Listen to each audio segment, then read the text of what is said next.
오늘 하나님께서 우리에게 주시는 말씀은 누가복음 5장 12절에서 16절 말씀입니다. 제가 봉독해 드리겠습니다. 예수께서 어떤 동네에 계실 때에 온몸에 나병이 든 사람이 찾아왔다. 그는 예수를 보고서 얼굴을 땅에 대고 엎드려 간청하였다. 주님, 하시고자 하시면 나를 깨끗하게 해 주실 수 있습니다. 예수께서 손을 내밀어서 그에게 대시고 그렇게 해주마, 깨끗하게 되어라 하고 말씀하시니 곧 나병이 그에게서 떠나갔다. 예수께서 그 사람에게 아무에게도 말하지 말라고 명하시고 이렇게 말씀하셨다. 가서 제사장에게 내 몸을 보이고 내가 깨끗하게 된 것에 대하여 모세가 명한 대로 예물을 드려서 사람들에게 증거로 삼아라. 그러나 예수의 소문이 더욱더 퍼지니 큰 무리가 그의 말씀도 듣고 또 자기들의 병도 고치고자 하여 모여들었다. 그러나 예수께서는 외딴 데로 물러가서 기도하셨다. 이 시간 김영곤 목사님께서 나병 환자를 고치시는 말씀으로 설교해 주시겠습니다. 할렐루야. 우리 5월달은 가정의 달이라 이렇게 이야기합니다. 우리 어린이날도 있고 또 어버이날도 있고 그렇죠. 하나님께서 여러분들의 가정에 또 큰 은혜를 주시고 또 건강을 주시고 복 주시기를 간절히 소망합니다. 우리 권사님께서도 기도하셨지만은 우리 또 외국에서 살기 때문에 한국에 계신 가족들을 부모님들을 자주 돌아보지 못하는 그런 부분들도 있는데 대신에 더 많이 기도해드리고 또 그 기도에 하나님께서 응답하시고 또 기도를 통하여서 더 하나 될 수 있는 그러한 은혜가 여러분들 각 가정에 있기를 간절히 소망합니다. 우리 계속해서 예수님의 사역에 관하여서 우리가 말씀을 주일마다 공부를 하고 있습니다. 예수님께서 사역하실 때에 병자들을 고치신 그러한 사역들은 중요한 사역 가운데 한 가지죠. 가르치신 사역들, 복음을 가르쳐 주시고 또 율법을 가르쳐 주시고 이 당시에 유대인들이 구약 율법을 굉장히 많이 오해하고 있었고 그리고 잘못 해석하고 있었습니다. 하나님께서 원래 의도하신 대로 그렇게 알지 않고 변형이 된 상태였기 때문에 예수님께서는 율법의 원래 하나님의 뜻과 그리고 그 복음에 관하여서 그렇게 가르치시는 사역들을 주로 하셨고 또 한 가지가 오늘 본문에도 나오지만은요 병자들을 고치신 그 사역들을 하신 것을 우리가 볼 수 있습니다. 예수님께서 수많은 병자들을 고치셨고 또 그런 기적을 베풀으셨는데 병자들을 왜 고쳐주셨을까요? 아프니까 고쳐줬지, 그죠? 고쳐주면 기분 좋으니까 나으면. 근데 생각해 보시면요 이유가 있을 겁니다. 지난주도 말씀드렸지만은 예수님의 기적은 이유가 있거든요. 병자들을 고쳐줘도 이 병자가 이 땅에서 천년만년 삽니까? 아니지 않습니까? 고쳐줘도 결국엔 또 병들고 뭐 언젠간 다 죽어요.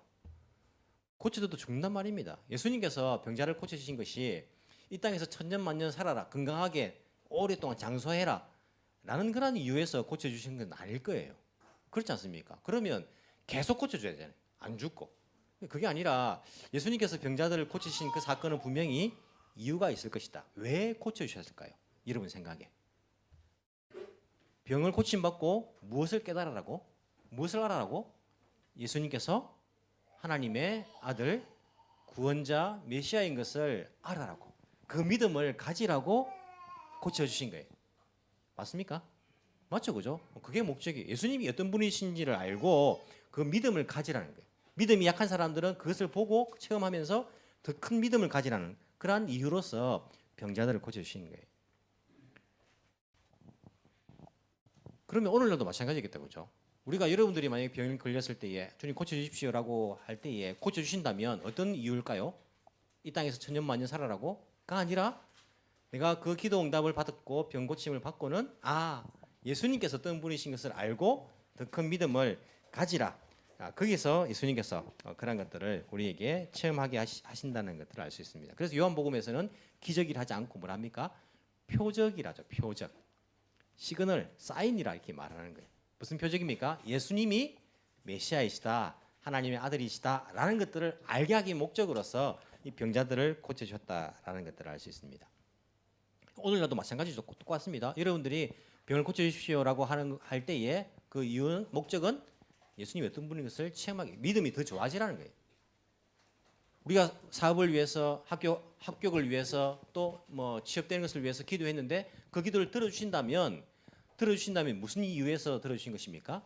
우리의 믿음이 더 좋아지라는 거예요. 예수님이 어떤 분이신지를 알아라는 것이지 그 기도 들어져 가지고 잘 먹고 잘 살라는 게 아닙니다. 물론 잘 먹고 잘 좋죠. 하지만 그게 목적이 아니라 그 기도를 들어주실 때에 주님의 목적은 우리의 믿음이다. 반대로 우리가 건강하다가 아프고 아니면 뭐 사업도 잘 안 되고 뭐 내가 학교가 안 되고 뭐 불합격이 되고 뭐 취업도 잘 안 되고 안 되는 것도 안 된다면 어떤 이유에서 안 될까요? 우리 믿음 때문입니다. 주님께서 우리의 믿음을 위해서 그러한 부분들 잘 되건 안 되건 간에 우리의 믿음을 위해서 그렇게 해주신다라는 것들을 조금만 생각해 보면 우리가 깨달을 수가 있습니다. 오늘도 우리가 본문에서 보시면요, 한 명의 환자가 병자가 예수님을 찾아온 것을 우리가 볼 수 있습니다. 어떤 환자입니까? 나병이죠. 참 나병이 이게 보면 단어가 성경에서도 많이 바뀌었죠. 옛날에는 뭐라 불렀습니까? 문둥병이라고 불렀죠. 문둥병이라 부르다가 이 문둥병이 꼭 문둥병을 걸려야 문둥병이 아니고 일반적으로 이 문디아라고 또 부르기도 하는데 이게 듣기가 안 좋다 해가지고 나병 혹은 지금은 한센시 병 이렇게 이제 바꿔서 부르는 경우들이 많이 있죠. 오늘 우리가 읽은 그 성경에 나병이라 되어 있는데 밑에 보시면요 설명이 되어 있습니다. 뭐라 되어 있습니까? 온갖 악성 피부병을 뜻하는 말 이렇게 되어 있습니다. 오늘 일본어 예배 때는요 일본어 성경에는 차라토라고 되어 있어요. 차라토. 차라토가 일본어입니까? 영어입니까? 히브리어입니다. 차라토. 일본어 성경은 히브리어 원문을요 번역을 안 하고 그냥 그대로 쓰고 있습니다. 왜 그럴까요? 일본에 나병이라는 글자가 없습니까? 라비오 있잖아요. 라비오. 있는데도 불구하고 일본어 성경을 라비오라 하지 않고 차라토 히브리어를 그대로 씁니다. 왜 그럴까요? 신약 시대 때 이 나병이 정말 지금의 나병인가 알 수 없기 때문이에요. 이 차라토라는 것은 구약 성경에 레위기에 보면 나오는데 이 피부에 관한 질병들은 다 차라토라고 이렇게 쓰고 있어요. 심지어는 벽에 생긴 곰팡이도 차라토라 씁니다. 그렇기 때문에 이 사람이 지금 말하는 나병인지 악성 피부병인지 정확히 알 수 없기 때문에 일본어 성경은 그냥 그대로 차라토라고 번역을 하지 않고 씁니다. 오히려 나병이 아닐 가능성이 크다라고 학자들은 말합니다. 왜냐하면 그 당시에 유대인 사회에서 나병으로 그렇게 고통받고 뭐 죽었고 이런 것들 이런 이제 증거들이 발견되지 않기 때문에 그 당시에 그 곳에는 나병이란 그 질병이 유행하였던 곳도 아니고 시기도 아니었다라고 보는 학자들이 많아서 지금 말하는 우리가 생각하는 나병이 아닐 것이다라고 생각하는 사람들도 오히려 더 많습니다. 어쨌든 악성 피부병, 차라토, 히브리어 그렇게 표현하는데 그 병에 걸린 사람이 예수님께 찾아옵니다. 그 당시에 그 병에 걸렸다는 것은요, 특히 남에게 전염시킬 수 있는 그 피부병에 걸렸다는 것은 사회적으로 사형 선고 받은 겁니다. 왜 그렇습니까? 병에 걸리면요, 그 공동체에서 쫓겨납니다. 격리됩니다. 사회생활 아무것도 안 됩니다. 가족으로부터 떠나가게 되고 아예 뭐 다른 곳에 그 사람들은 모여 같이 살지 아무런 사회생활, 사회적으로 그냥 격리되는 거예요. 사형 선고 받는 것 똑같은 거예요. 우리가 지금도 심각한 뭐 암에 걸리거나 뭐 암 말기가 되면 격리시설 들어가지 않습니까? 마지막에 그런 것처럼 사회생활도 안 되잖아요. 저희 아버지도 뭐 작년에 암으로 돌아가셨지만은 어떻게 발견되냐면 이제 뭐 늦게까지 학교에 뭐 경비로 일을 하셨습니다. 이제 계약직으로 일을 하시다가 이제 정식으로 나이가 70이 넘으셨는데 거의 80 다 돼 가시는데 일을 잘 하시니까 정식으로 우리가 계약합시다 학교에서. 그러기 위해서 이제 건강검진이 필요하다 해가지고 건강검진을 하다 보니까 이제 그게 이제 암이다라는 것들이 발견돼요. 그 발견되니까요 계약도 없어지고 아무런 게 안 되더라. 사회생활 아무것도 안 돼요. 뭐가 됩니까? 아무것도 안 되죠. 이와 마찬가지로 이 당시에 심각한 악성 피부병은요 그냥 사형 선고 받은 겁니다. 사회적으로 아무것도 안 돼요. 다 뭐. 가족으로부터도 그렇고 공동체로부터 그렇고 자기 일도 그렇고 아무것도 안 된 그러한 상태인 것을 우리가 절망적인 상태죠. 그 사람이 예수님께 찾아온 것을 볼 수 있습니다. 장소적으로는 어디에서 일어난 사건입니까? 12절 예수께서 어떤 동네에 계실 때에 우리가 지금 예수님의 그 생애를 시간적으로 보고 있는데 첫 번째 유월절 때 예루살렘에 가셨고 두 번째 유월절 때 예루살렘에 가시는데 이 본문은요 두 번째 유월절 예루살렘 가시기 전에 일이기 때문에 갈릴리 지역입니다. 하지만 갈릴리 지역은 넓은 바운더리니까 그 안에서 어떤 마을이라고 오늘 성경에 어떤 동네라고 표현을 하고 있습니다. 장소는요 사실은 중요한 게 아닙니다. 우리 주님이 장소 봐가면서 오늘은 조금 잘 사는 사람들 사는 마을로 가자. 오늘은 강남에 가자. 오늘은 압구정동 가자. 뭐 좋은 장소만 이렇게 찾아다니시는 분은 절대 아니시죠. 장소가 중요하다면 예수님께서 예루살렘에서 태어나셨을 거예요. 나사렛에서 자라지는 않았을 겁니다. 왜 그 아무런 이름도 없는 시골 동네 아닙니까? 주님은 장소 때문에 차별하지 않습니다. 하지만 사람은요 장소를 참 이렇게 많이 따지더라고요. 안 그렇습니까? 일본에도 좋은 장소 어디입니까? 시나가와에 사는 것. 자동차 번호판에 시나가와 번호판을 달고 다니는 것. 이거 뭐 자랑스러워하더라고. 시나가와에 살면 인격이 뭐 올라갑니까? 시나가와에 산다는 그 장소 그 자체로 그 사람이 달라집니까? 그렇지 않지 않습니까? 어디에 있는 학교, 어디에 학군, 직장, 회사가 어디에 위치하고 있는 사무실이 사람들은 되게 따지더라고요. 그걸요.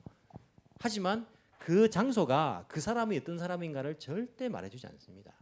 우리 교회가 스미다구에 있지만은 스미다구에 살면 사람들은 무시하죠, 그죠? 사람들은 뭐 이렇게 외곽이고 뭐 이렇게 그렇게 뭐 별 볼 일 없는 동네라 생각하지만은 그 스미다구에 산다 해가지고 그 사람이 못한 사람입니까? 물론 그런 사람도 있겠지만은 장소가 그 사람이 어떤 사람인가를 절대 말해주지 않고 우리 주님은 장소를 중요하게 생각하지 않습니다. 어디 출신이냐, 어디를 나왔냐, 어디에 살았냐, 어디가 고향이냐, 어느 학교를 나왔냐, 회사를 어디 다니냐. 주님은 절대 그거 가지고 차별하는 분이 아니시다. 오늘 동네는요, 아예 이름도 안 나와요. 어떤 동네에 계실 때에 상관없이 이방인 동네라도요, 주님 가시고 사회 가시면서 볼 수 있습니다. 온몸에 피부병, 악성 피부병이 든 나병이 든 사람이 예수님을 찾아왔다라고 그렇게 되어 있습니다. 이 사람이 찾아온 것은요, 아마 사람들 몰래 찾아왔을 거예요. 왜냐하면 이 피부병이 걸리면 그 동네의 마을에 들어오기가 힘듭니다. 사람들이 돌멩이 막 던지고 막 그러잖아요. 오지 말라고. 그리고 이렇게 걸린 사람은요, 마을 들어올 때는 어떻게 해야 됩니까? 율법에 의하면 자기가 소리쳐야 돼요. 뭐라고? 케가레타, 케가레타. 이거 일본 말이구나. 히브리 아니구나. 이게 뭡니까? 케가레타 한국말로 뭐죠? 더러워졌다, 더러워졌다. 자기가 피부병 걸린 것을 알려야 돼요. 큰 소리로. 나는 피부병 걸린 사람이다라고 크게 외치면서 다녀야지 다른 사람이 접근을 안 하잖아요. 그렇게 다녀야 되기 때문에 마을에 들어오고 싶겠습니까? 이런 것 같으면 안 들어옵니다. 들어오더라도 만약에 이렇게 들키면요, 사람들이 막 돌멩이 던지고 막 그렇게 하기 때문에 안 들어옵니다. 이 사람이 예수님께 어떤 마을에 들어왔다는 것은 아마도 사람들이 없는 시간대에 사람들이 찾지 않는 없는 그 타이밍을 잘 봐가지고 주님 앞에 나왔을 가능성이 큽니다. 와서는요, 예수님을 보고 얼굴을 땅에 대고 엎드려 간청합니다. 뭐라고 간청합니까? 주님, 하고자 하시면 나를 깨끗하게 해주실 수 있습니다. 예수님께서 손을 내밀어 그에게 대십니다. 피부병 환자에게 타치하십니다. 이 사람은요, 남이 자기 몸을 타치한 적은요, 병 걸린 이후로 한 번도 없어요. 그렇지 않습니까? 타치하면 안 되니까 이 사람한테. 주님께서 그에게 사랑의 타치를, 긍휼의 타치를 해주십니다. 그에게 대시고 그렇게 해주마 깨끗하게 되어라 라고 말씀하시니까 그 병이 그에게서 곧 나갑니다. 나았단 말이죠. 예수님께서 뭐라고 하십니까? 14절에 아무에게도 말하지 말라고 명하시고 이렇게 말씀하십니다. 가서 제사장에게 내 몸을 보이고 내가 깨끗하게 된 것에 대해서 모세가 명한 대로 예물을 드려서 사람들에게 증거로 삼아라. 예수님이 왜 다른 사람에게 말하지 말라고 했을까요? 아무에게도 말하지 말라고 왜 그렇게 명하셨을까요? 왜 그랬을까요? 이 사람이 제사장에게 가서 내 몸을 보이고 내가 깨끗하게 된 것에 대해서 모세가 명한 대로 예물을 드려서 사람들에게 증거로 삼아라 라고 말씀하신 그 말씀을 보면 우리가 알 수 있습니다. 구약 성경에 보시면요, 레위기 보면 이 차라또, 이 병에 걸린 사람이 어떻게 하면 깨끗하게 되어서 공동체에 다시 들어올 수 있는가에 대한 절차가 나와 있습니다. 그 절차가 어떻게 됐습니까? 병이 나왔으면요, 누구한테? 제사장이 가서 보여야 돼요. 제사장은 그 당시에 의사 역할 아닙니까? 또 마찬가지로 재판 정도 되고, 제사장이 그 사람을 보고는요, 이제 검사를 해보는 겁니다. 일주일 동안 혼자 있게 한 이후에 다시 보고 피부병이 다시 안 나타나면 그것을 보고는요, 아 나았구나 하고 제사장이 공식적으로 이 사람은 나았습니다라고 선언을 하면 이 사람은 나은 거예요. 다시 공동체에 들어올 수 있습니다. 그것을 누가 하냐면 제사장이 하는 거예요. 근데 만약 이 사람이 제사장에게 그것을 보이지 않고 제사장이 그 일을 하지 않고 자기가 야 난 나았다라고 그렇게 다른 사람들한테 먼저 말하고 다니고 예수란 사람이 예수란 분이 나를 나았다라고 하셨다라고 말한다면 공동체에 다시 들어오는 그 절차가요 까다로울 수 있습니다. 왜? 제사장이 먼저 안 보였잖아요. 그 일을 누가 해야 되냐면 제사장이 해야 돼요. 제사장이. 그래서 제사장에게 다른 사람에게 아무에도 말하지 말고 제사장에게 보이고 그리고는 모세의 율법대로 그 예물을 드려가지고 증거로 삼아 너가 나았다는 증거 다시 공동체에 들어올 수 있다는 그 증거로 삼아라고 예수님께서 그렇게 이 사람을 위해서 말씀해 주신 것을 볼 수 있습니다. 하지만 예수님에 관한 소문은 더욱더 퍼져나가죠. 왜 그렇겠습니까? 묻겠죠. 너 어떻게 나왔느냐?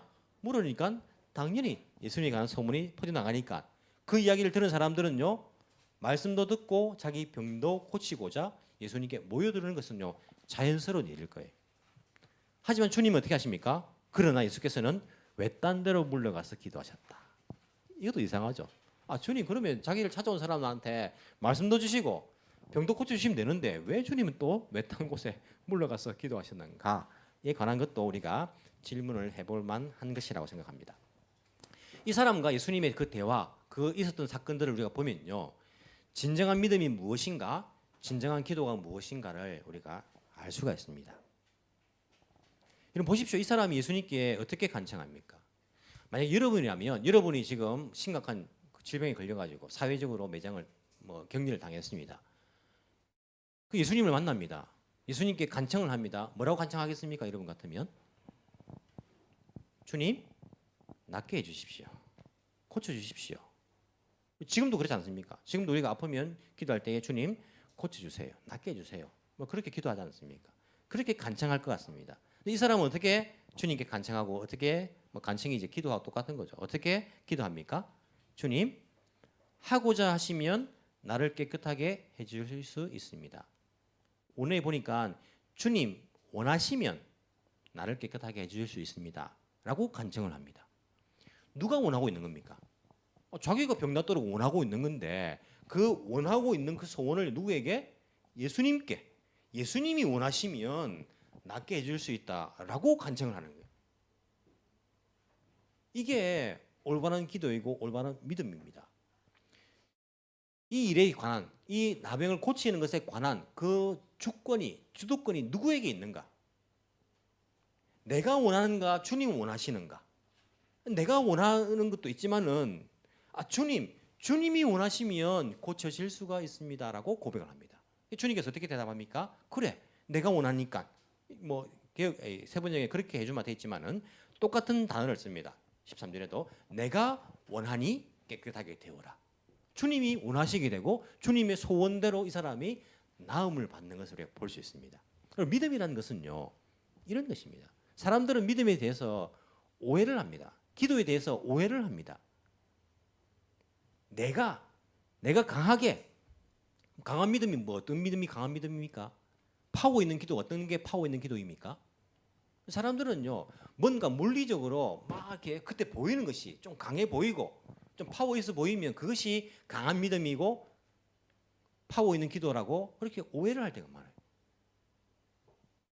그래서 어떻게 기도해야 된답니까? 간절하게 하는 기도가 어떤 게 간절한 기도고 어떤 게 파워가 있는 것입니까?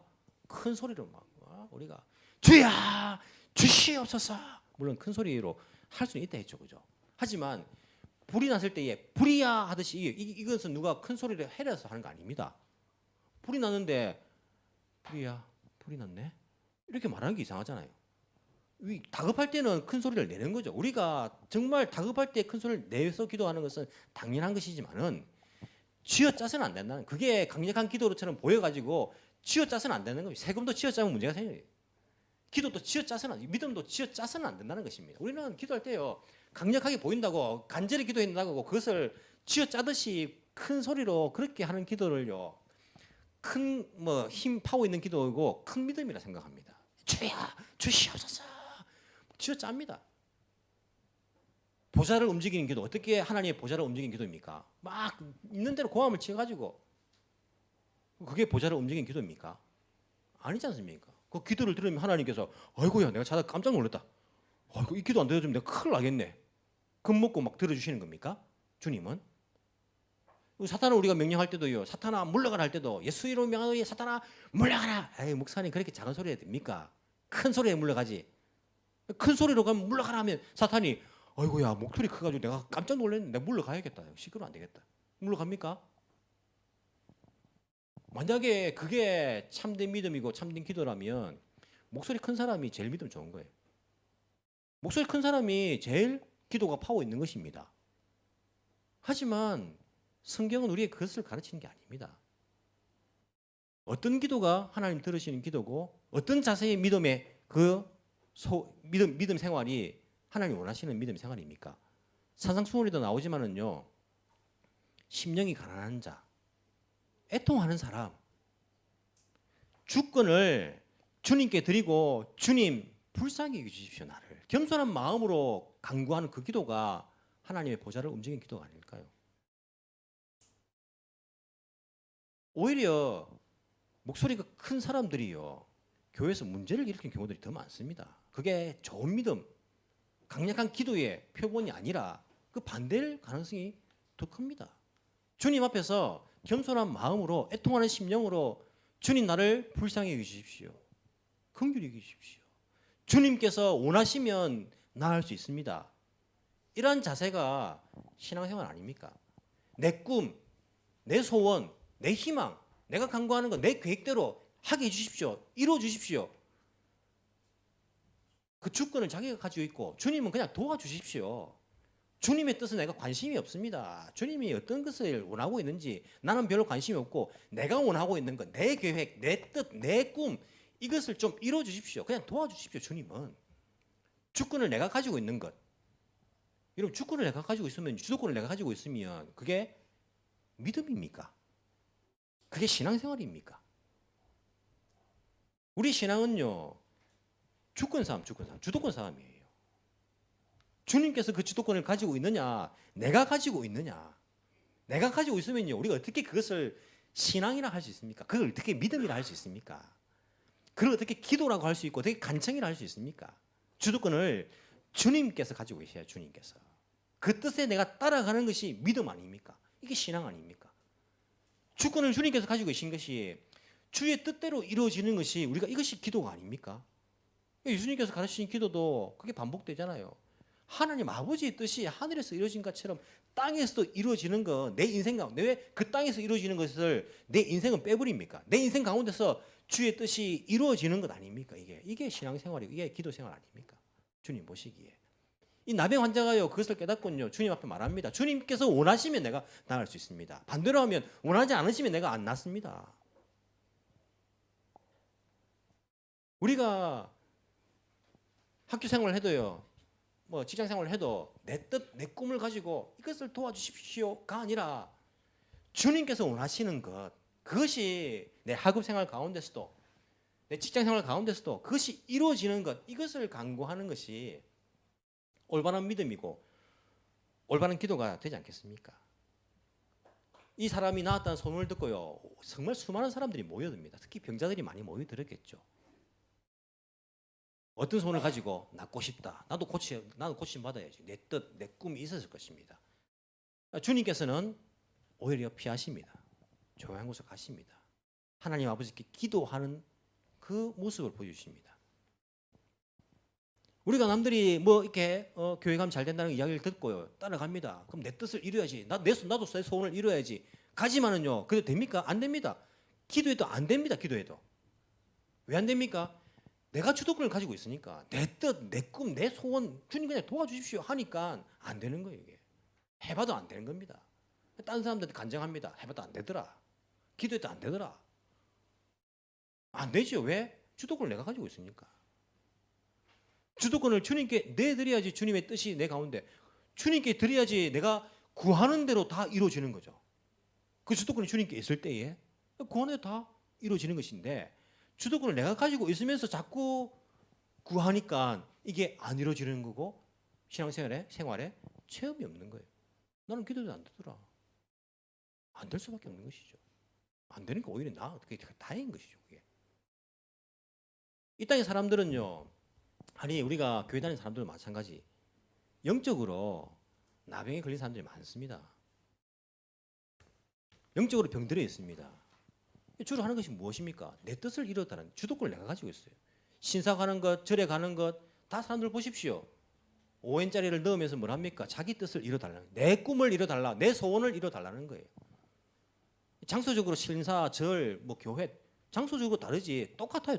그냥 내 뜻을 이뤄달라, 내 꿈을 이뤄 주십시오, 내 계획을 그대로 이뤄 주십시오라고 우리가 간구하는 것. 이것은 올바른 신앙이 아니고 올바른 기도가 아닙니다. 주도권을 누가 가지고 있느냐, 그 주권을 누가 가지고 있느냐. 이 환자는요, 수많은 환자들이 있었지만은요, 예수님 앞에 자기의 그 기도가 이루어지는 것들을 경험합니다. 왜 그렇습니까? 주권을 주님께 내드립니다. 주님께서 원하시면 내가 나을 수 있습니다. 깨끗하게 될 수가 있습니다. 주님께서 원하시는 거예요. 내가 원하니까 깨끗하게 되어라. 우리의 기도가요, 우리의 신앙생활이 이렇게 되어야 되지 않겠습니까? 진정한 내 신앙생활의 그 주권, 내 인생의 주권, 주도권, 그 주도권을요 주님께 내어드리는, 그래서 참된 신앙생활, 참된 기도를 주님께 드릴 수 있는, 다른 사람이 하는 거 보면서 아 저렇게 기도하는 것이 강력한 것이고 저렇게 신앙생활하는 것이 좋은 믿음인가, 그렇게 따라가지 마시고 성경을 바라보시면서 성경적으로 주님께서 원하시는 그 신앙생활, 그 기도를 할 수 있는 이 시대에 참된 신앙인으로서 살아갈 수 있기를 간절히 소망합니다. 기도드리겠습니다.